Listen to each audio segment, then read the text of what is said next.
Ahead. Okay, everybody ready?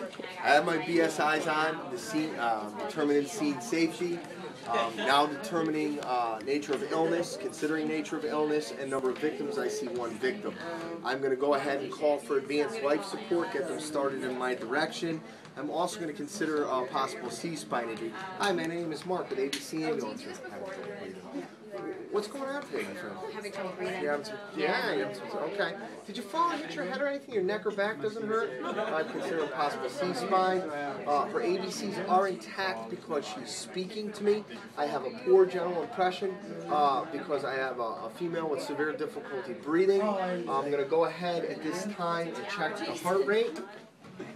Alright, I'm also going to watch for adequate rise and fall of the chest and obtain a quick respiratory rate.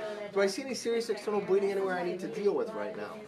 I'm going to immediately direct my partner to place a non-breathing mask on the patient to deliver high flow oxygen at 15 liters per minute. My partner's going to give you some oxygen and see if this doesn't help you out. She is in fact a high priority based on my poor general impression and the fact that she's having difficulty breathing. I'm going to go ahead and begin a focused assessment of the patient. Alright, well, I'm going through my focused assessment. I'm going to direct my partner to obtain baseline vital signs for me so we can expedite this treatment. When did you start having trouble breathing? 20 minutes ago. About 20 minutes ago. Does anything make it better or worse? Okay. For quality, I'm going to again observe rise and fall of the chest and watch for effort of breathing. You don't have any pain in your body anywhere? Okay. On a scale of 1 to 10, 1 being not bad, 10 being terrible, would you rate your difficulty breathing for me?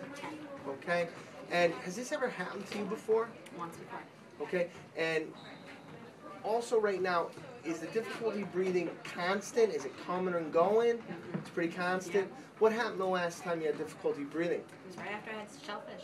Okay, gave you a headache? Yeah. Needed a sturgeon? Yeah. You were kelpless? Okay, I'm sorry, don't put that on there. I couldn't help myself. Okay, so you might be having an allergic reaction here. Okay, I'm also going to be paying close attention to her skin right now when I check skin color temperature to determine if she has hives anywhere on her body and looking for swelling. All right, making sure my partners obtain baseline vital signs. Have you been given an epi auto injector for this? Have you used it? No. You have not used it. Okay. I'm going to go ahead and run through a quick sample. I'm looking for any prevailing signs and symptoms here. Are you allergic to anything other than shellfish? No. Are you taking any other medications besides the epi auto injector for allergic reaction? Any other past medical history I should know about? When's the last time you ate or drank something? 15, 20 minutes ago. 15, 20 minutes ago? And what'd you have? The shellfish. Oh, really? Okay, and so events leading up, you were pretty much eating. At this point in time, I would obtain the baseline vital signs from my partner, and I would also quickly auscultate lung sounds to note if they're occurring equal bilaterally or if we've got wheezing in the lung fields. I would get her blood pressure, her heart rate, respiratory rate again, and inspect the epi auto injector to make sure it is the right patient, right route of delivery, right medication, right dose, non-expired date, and it's definitely the right time to administer.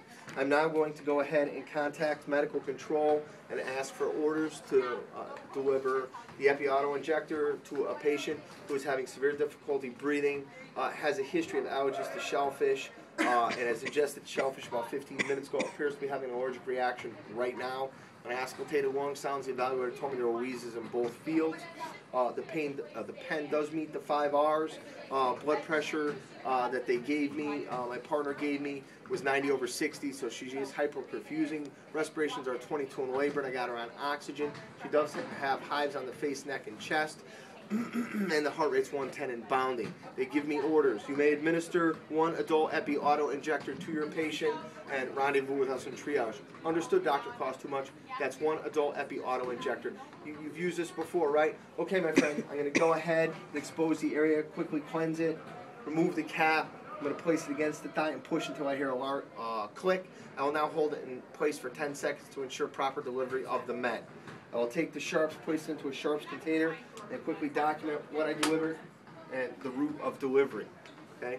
Now I'm going to go ahead and transport this patient to the ambulance.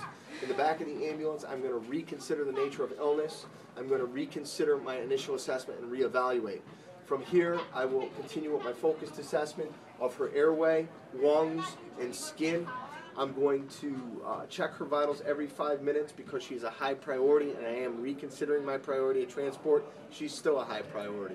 I'm going to observe her for changes in condition. I will also treat her for shock en route and continue high flow oxygen. With her blood pressure dropping like this, I'm going to probably go ahead and elevate her feet into shock position. My clinical impression of this patient, I'd like to do a recovery. I would consider a detailed physical exam, but I do not feel she needs one. My clinical impression of this patient is allergic reaction due to the ingestion of shellfish. My treatment for this patient is through. Do you have any questions? Medical epi.